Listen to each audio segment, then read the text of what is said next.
प्रमोद प्रेमी यादव हमेशा अपने गाने को लेकर मार्केट में बने रहते हैं और लगातार इनका एक से बढ़कर एक धमाकेदार और तड़कता भड़कता गाना बार बार रिलीज होता है और इनके फैंस का डिमांड भी रहता है कि प्रमोद प्रेमी यादव लगातार गाना लेकर आते रहें।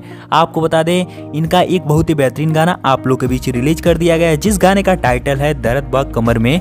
और इस गाने में आपको महिमा जी देखने को नजर आएंगी, जो कि भोजपुरी की काफी पुरान एक्ट्रेस है। हालांकि कम गाने में आप लोग को नजर आती हैं देखने को, लेकिन प्रमोद प्रेमी यादव के इस गाने में उनका रोल बहुत ही शानदार, लाजवाब और तड़कता भड़कता है।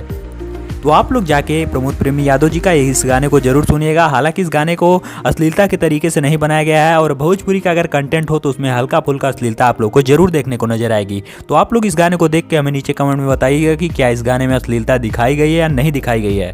और अगर आप लोग हमारे इस चैनल पे पहली बार हैं तो इस वीडियो को लाइक करके चैनल को सब्सक्राइब करके बेल नोटिफिकेशन को ऑल पे जरूर सेट कर लीजिएगा, क्योंकि भोजपुरी से रिलेटेड अगर कोई भी खबर होती है तो आपको सबसे पहले हमारे चैनल से बताई और दिखाई जाती है। तो हमारी वीडियो लास्ट तक देखने के लिए बहुत बहुत धन्यवाद। तो मिलते हैं फिर से किसी एक और नई धमाकेदार ताज़ी खबर के साथ। तो तब तक के लिए जय हिंद, जय भारत, वंदे मातरम।